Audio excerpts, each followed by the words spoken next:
We are going to present our project about the Canadian accent and its main features. We hope you enjoy it and thank you.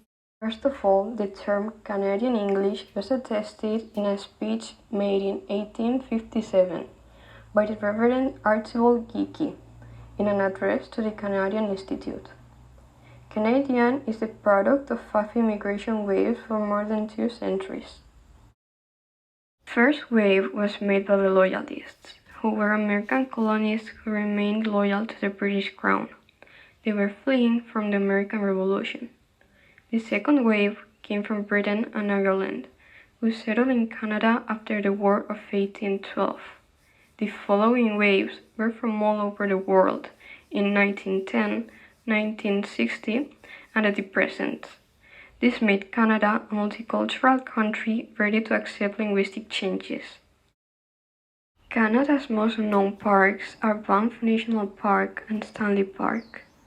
The first one is Canada's oldest national park. It's located in Alberta's Rocky Mountains and has many ice files.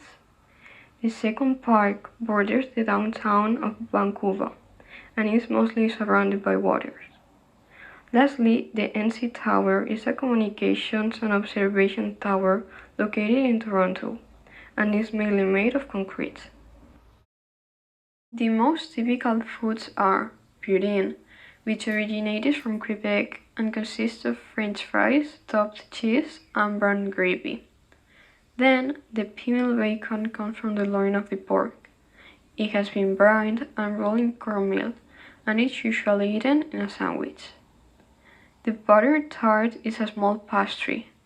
This sweet tart consists of a filling of butter, sugar, syrup, and egg, baked in a pastry shell. Finally, the maple syrup. It was first made by the natives of America and contains sap from the red, black, and sugar maple trees. Main features of the Canadian accent.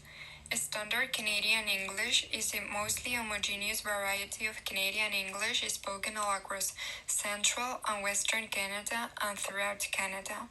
First, we have the cot merger. It is a sound where speakers do not distinguish the vowels in cot and cot, which merge as cot. Couch then merges with coach, and both words sound the same, coach. The standard pronunciation of R, as in start, is R, or perhaps somewhat fronted as R. Atlantic Canadians and many Eastern Canadians in general have a fronted A. NT is often reduced to N, so Toronto could be Toronto, center, center, internet, internet. Perhaps the most recognizable feature of Canadian English is Canadian rising. For the beginning point of the diphthongs I, as in the words "ite" and "mice", and "ow", as in shout and house, the tongue is often more raised in the mouth than in other varieties of English. Almost all Canadians have Canadian rising, whereby the vowel in about can sound slightly like American about. But around Toronto, the diphthong tends to be fronted, about, while in Western Canada and the prairies, it tends to be back, about. About is often inaccurately represented as sounding like about for comic effect in American popular culture. To sum up, in general American, out is typically out, but with this slight Canadian rising, it may sound more like out. We have been researching and we have found some typical expressions of Canadians that they use in their day-to-day. In the first place, we have the expression, "what you saying?" It's used when asking what someone is doing. For example, "what you saying tonight?" Nothing much, just chill.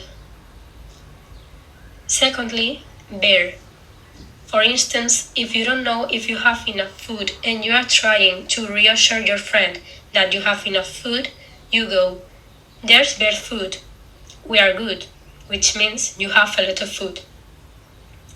Thirdly, that's jokes. This phrase is used when you want to say something is hilarious or funny.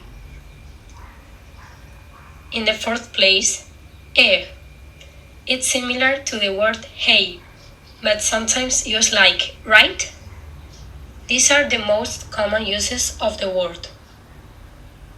To end a question, to say hello to someone at a distance, to affirm something like saying a sure thing, or to show surprise as in are you joking?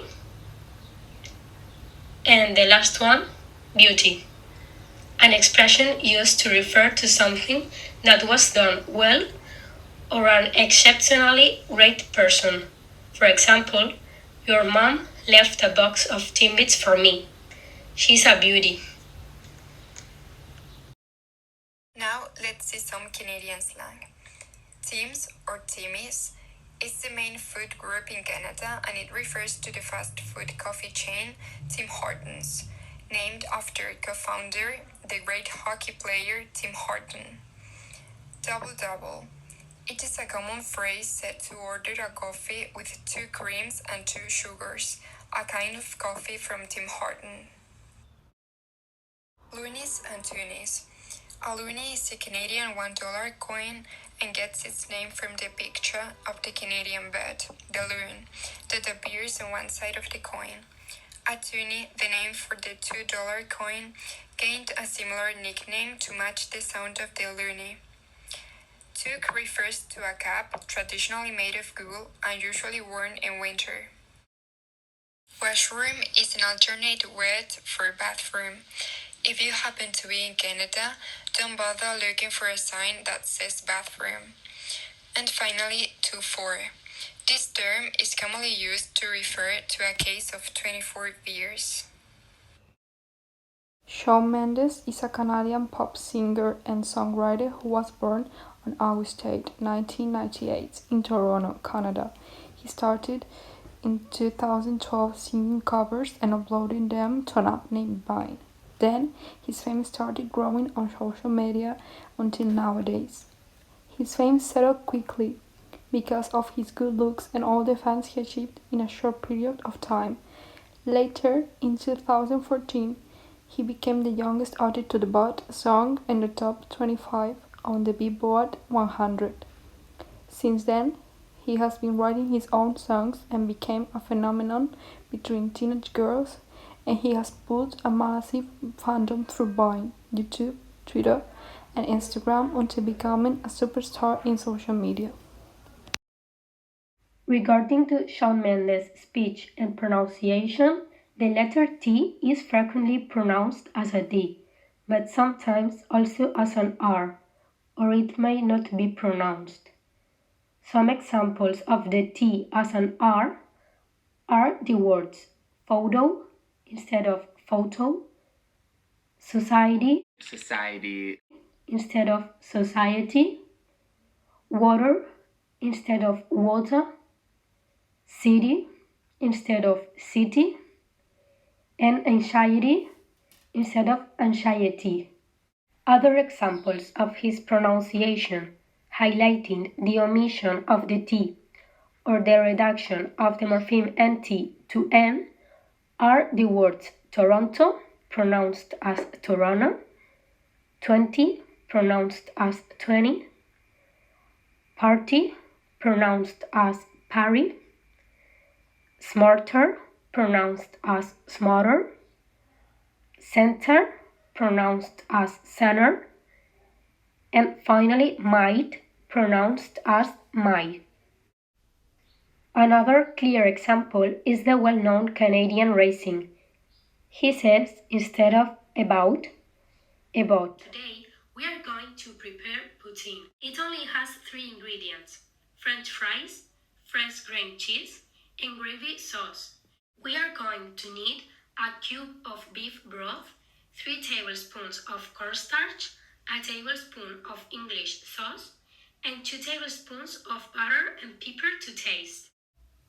In 500 milliliters of hot water, we are going to dissolve our beef stock cube, and in a quarter cup of cold water, we are going to dissolve our 3 tablespoons of cornstarch.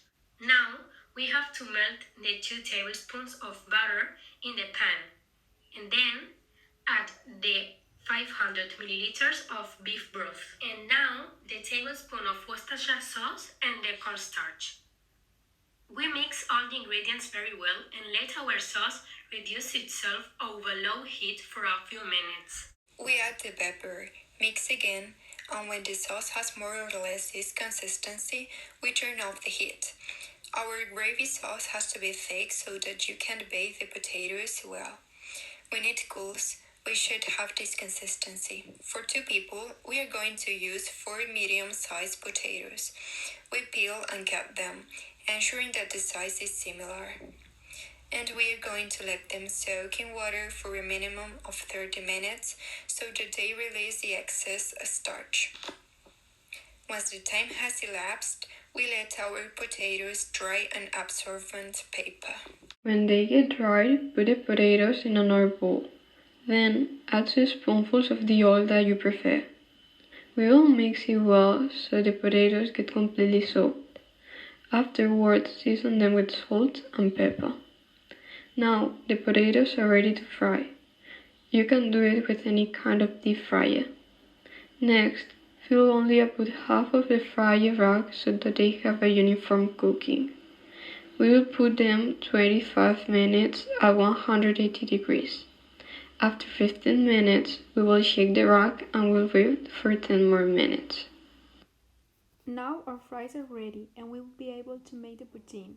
In the original recipe, they use a cheese that doesn't melt at all, and it has a gummy texture when you chew it. Until this moment, I haven't found it in Spain, so you can put the cheese that you most like. In my case, I will use Oaxaca cheese. The only thing left to do is to cover fries with the hot sauce, and it's ready. It's a delicious dish and I encourage you all to make it.